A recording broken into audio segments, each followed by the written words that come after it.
let's talk about one of the more popular theories that have come out after its release, and that is Baizhu and Pantalone might be the same person.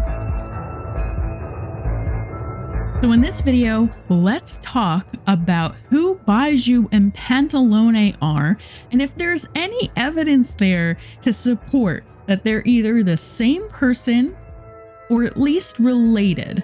If anything, I'm actually thinking that they might be twin brothers or something.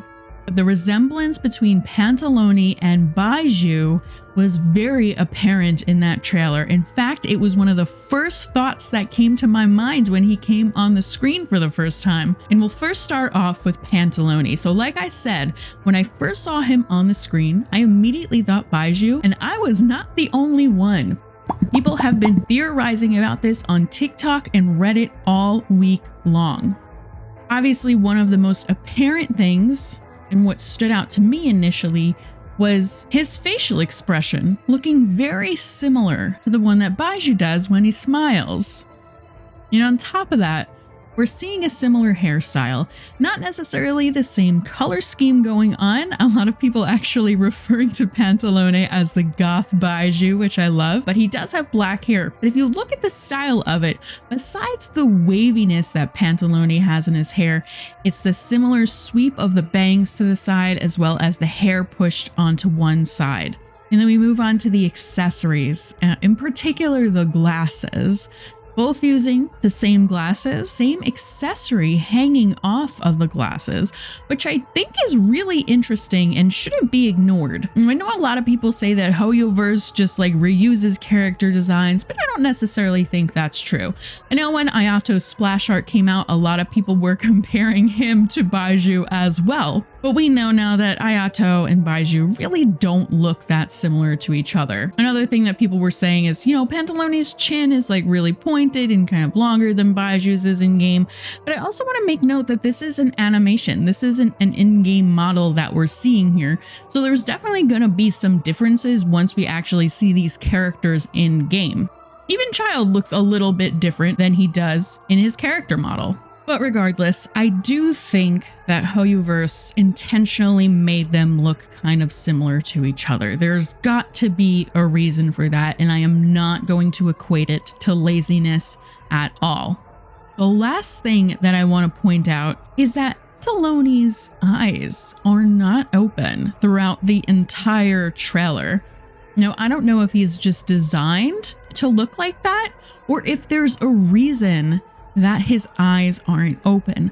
Of course, if we look at Baizhu, he's got some interesting eyes. They definitely resemble a snake's in some way, or perhaps he's just one of those Vishap people. But if Pantalone does have similar eyes to him, it would make it even more apparent in this trailer that there is something going on between these two characters. So my guess here is there might be a really good reason as to why we didn't see his eyes yet. We could see it with some of the other characters in the trailer too.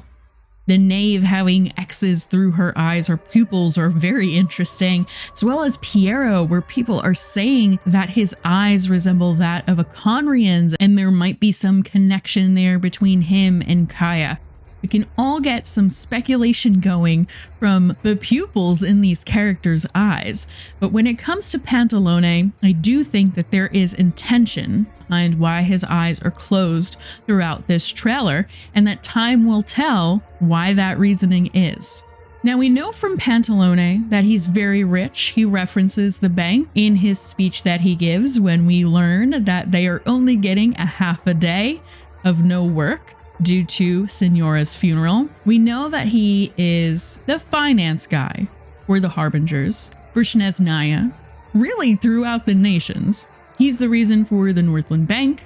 He's the reason that the Fatui are stationed at the Grand Goth Hotel in Mondstadt. He actually put in a generous offer for them to have their station there. But he wasn't always so rich. In fact, he grew up poor, and he never received a vision. Now, this made him question the gods on why they held such power over his life. And this really led to his ambition to to obtain wealth for himself. And it kind of paid off, because he's really in charge of Snezhnaya's economic policies now. But he has even more influence than that. We know from Yelan's story, he's been involved in trade between the nations. We know that because she lost one of those bracelets that she uses and then ended up robbing the Fatui of a fur coat, which was intended to be a gift for the Tsaritsa, but she ends up keeping it for herself and modifying it. And we can actually see it on her character right now.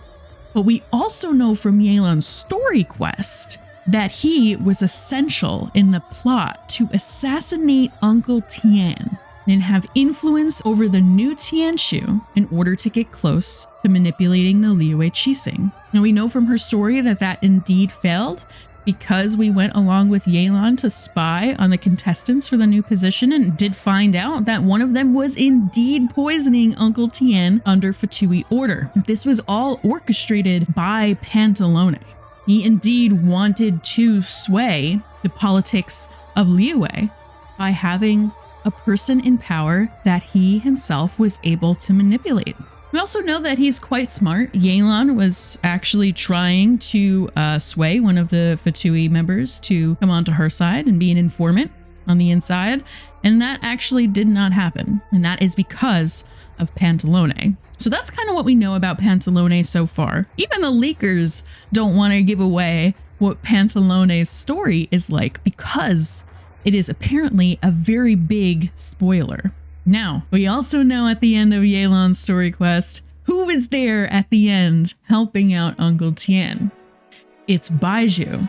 Baizhu ends up becoming a part of this quest. Through his medicine, he's able to revive Uncle Tian, which ultimately allows him a couple more years as the Tianshu.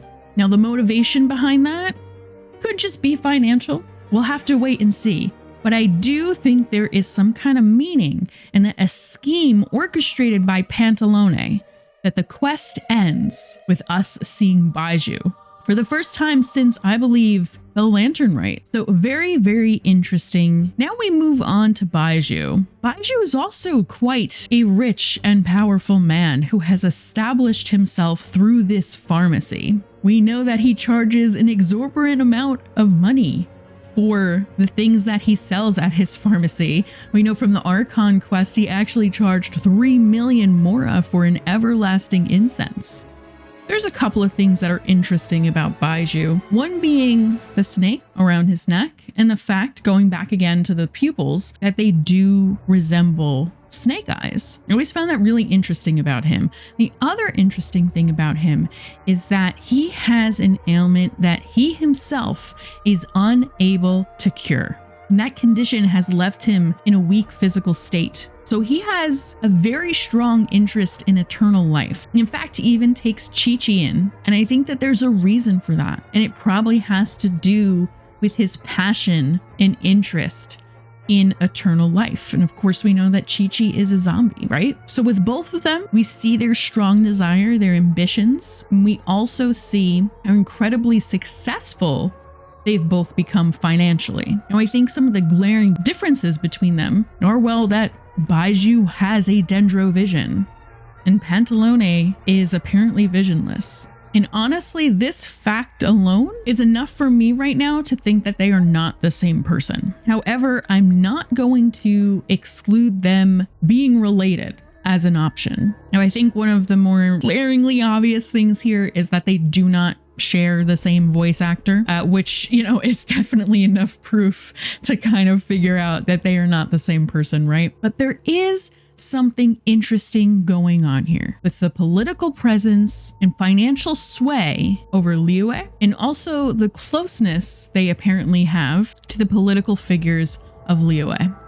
And in Pantalone's case, also taking that a step further and bringing in the Northland Bank. So there's definitely something going on with this story here revolving around Liyue. They both have strong ties to the place, and they both have an interesting ambition. Now, going back to Baizhu's quest for eternal life, this can certainly be a driving force in the Fatui as well, especially as we just witnessed our first death of a Fatui member. So could there be something going on behind the scenes with this idea? We know Datori is out making a bunch of robots of himself, if you will. And we also know that characters like Signora, Piero, been around for over 500 years. And we also know that the use of a delusion begins to sap your life away. So I feel like there's a lot of connections going on here between what drives Baizhu and what could potentially be driving the Fatui. Now, of course, only time will tell what the deal is between Pantalone and Baizhu. At least in my eyes, it is looking like these two have some kind of relation with each other. But let me know down in the comments below, what do you think of all of this? Do you think that they'll turn out to be related? Let me know. I would love to hear it. And if you found this video interesting, be sure to subscribe for more Genshin content, and I will see you in the next one.